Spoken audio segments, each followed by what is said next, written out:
that the Rio Ferdinand program showed that recently, that he particularly wasn't coping with his grief even after about 2 years, and then he met with Benjamin Brooke Duttons, who, funnily enough, actually worked with my wife many years ago, and he actually came to Gendre's funeral. And he's been very good about, talking about grief from a kind of male perspective, and as a young father as well, and getting groups of men together. And interestingly, there's a dad at the school who recently lost his wife. He's got 4 children, including one, I think, who's literally about 18 months old or something. And I've got in contact with him, and through mutual friends or whatever. But he kind of acknowledged that and said, yes, let's get together, but has never actually committed to a particular time or a date. And I'm not there to, he'll come to me in his own time and in his own way.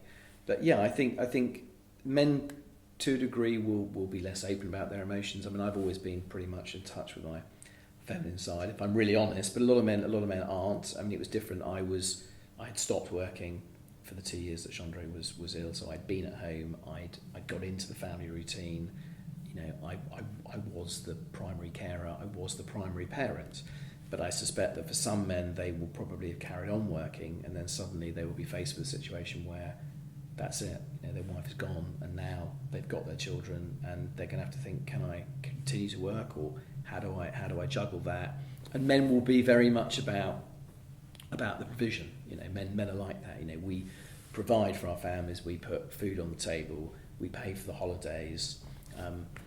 We buy the new sofa, or all those kind of things. And sometimes they can lose touch with the fact that actually you don't need to worry about the new sofa, because if you sit with your kids on the old sofa watching a film, that means as much to them as sitting on a new sofa not watching the film.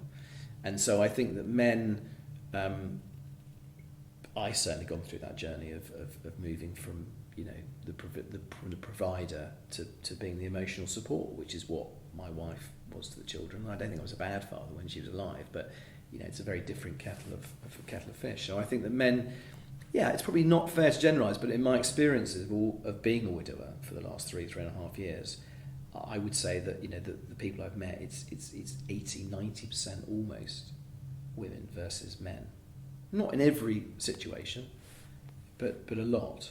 And I think that must say something about the way that men deal with grief, apart from the statistics that perhaps more men die than women. But I think that aside, I think that men are very social creatures. They'll get together in the pub, they'll go and play golf, they'll go and watch football matches, they do all that kind of thing. But actually perhaps sitting down and talking about their emotions still, for men, is something that comes less easily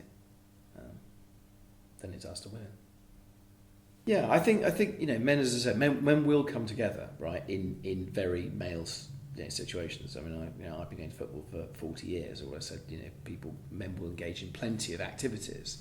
But equally, men can go and spend a lot of time with their male friends and not actually really scratch beneath the surface of anything. So very often my wife would say, when I got out and met sort of my closest friends, for an entire weekend of golf, they would say, so how is Steve's wife and the children? I go, I don't know, actually, we didn't talk about that. And she'd go, well, what did you talk about for 48 hours? I go, I don't really remember, actually.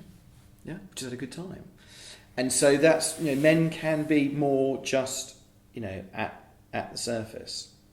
It depends, of course, on the friendship groups and the bonds and the trust and whatever. And I'm lucky I've got 3 or 4 friends who I can be, very, very open and honest with. But, I wouldn't necessarily see them all the time. But I think that, to some degree, I don't know if men sitting in kind of cold, sterile meeting rooms is going to necessarily bring out the best of them, per se. I think if you go back to the Rio Ferdinand programme, he sat in, somebody's kitchen and they're having a coffee and they're, having a natter. You know what I mean? I think for men, there's going to be something about the environment. But actually, what would be good is if there is a kind of mediator. I think that men, 2 things could happen. All the men could go out together and have a really nice time, and that's just a distraction. And for an hour or 2, do you know what? Sometimes that's what you need. You don't actually want to go out and talk about the pain that you're going through. You want to go out, go to the pub, watch the football, talk football, and talk drivel, and then go home, because it's just been 2 hours of being distracted. But then there's that balance between, well, if you keep doing that and you're actually talking about anything, then you're not really dealing with it, you're just putting it to one side. So what I could see, I mean, whether it's practical or not, is this kind of like an army of kind of sort of mediators who can get these groups of men who are going to have a good time, they're going to the pub, but can then just bring into the conversation, you know, so how are you doing, guys? You know, what are you going through? You know, how are you feeling? You know, it needs a bit more organisation, a bit more structure.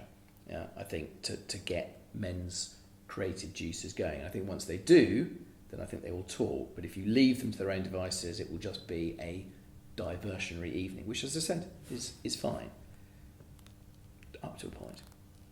But it's no different from if you're kind of in a million and one off-site meetings at work. You know, if there isn't somebody bringing it all together, driving it, steering it, and then people could be amazed, and then something comes out of it really powerful and really strong, and everybody leaves, you know, having got an amazing amount out of that experience. As I said, you don't want to be doing that all the time, and I think that you've got to let men come and go into that as they so choose.